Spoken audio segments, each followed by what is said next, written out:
चुनावी प्रक्रिया का घटनाक्रम 23-24 जुलाई गृह मंत्रालय के जरिए चुनाव आयोग को धनखड़ के इस्तीफे की सूचना मिली।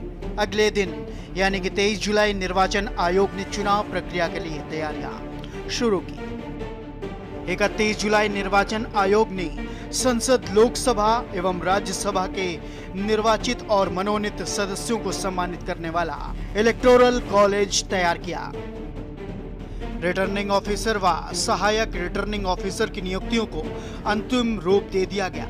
1 अगस्त को आयोग ने आधिकारिक तौर पर अधिसूचना जारी की। नामांकन पत्र दाखिल करने की अंतिम तिथि 21 अगस्त। मतदान 9 सितंबर को होगा, परिणाम उसी दिन।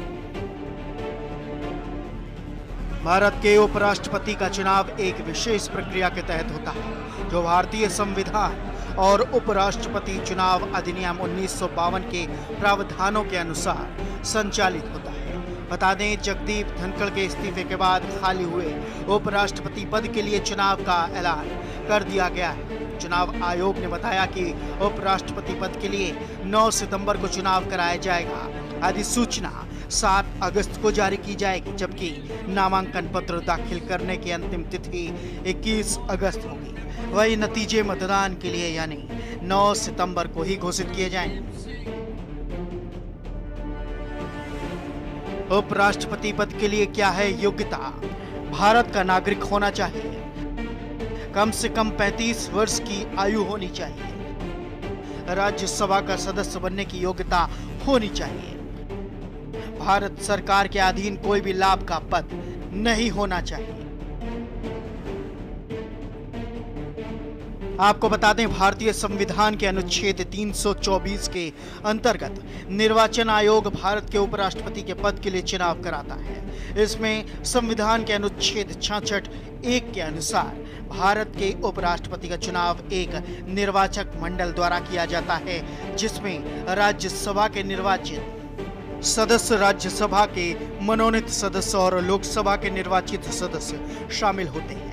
इसमें राष्ट्रपति और उपराष्ट्रपति चुनाव नियम की बात करें तो 1974 के नियम 40 के अनुपालन में निर्वाचन आयोग को इस निर्वाचक मंडल के सदस्यों की एक अध्ययन सूची उनके नवीनतम पति सहित तैयार करने और बनाए रखने का अधिकार है। इससे पहले चुनाव आयोग ने बताया था कि उसने उपराष्ट्रपति चुनाव 2025 के लिए निर्वाचक मंडल की सूची को अंतिम रूप दे दिया है। इन सदस्यों को एक सतत क्रम में सूचीबद्ध किया गया है। सभी सदस्यों को वर्णमाला क्रम में उनके संबंधित सदनों के राज्य और केंद्र शासित प्रदेश के आधार पर व्यवस्थित किया गया है।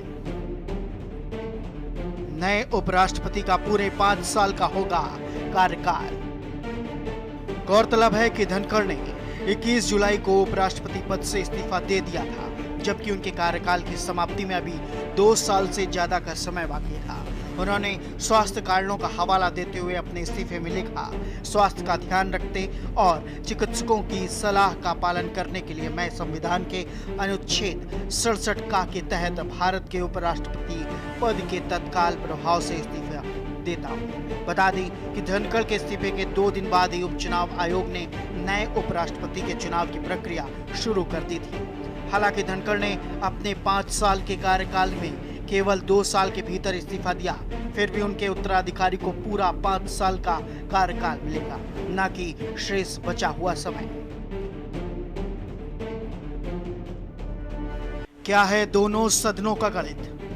सत्तारूढ़ एनडीए को स्पष्ट बढ़त हासिल है। 543 सदस्यीय लोकसभा में पश्चिम बंगाल की बशीरहाट की एक सीट रिक्त है, जबकि 245 सदस्यीय राज्यसभा में 5 रिक्तियां हैं। राज्यसभा की 5 रिक्तियों में से 4 जम्मू कश्मीर और 1 पंजाब से हैं। दोनों सदनों की सदस्य संख्या 782 है। जीतने वाले उम्मीदवार को 391 मतों की आवश्यकता होती है।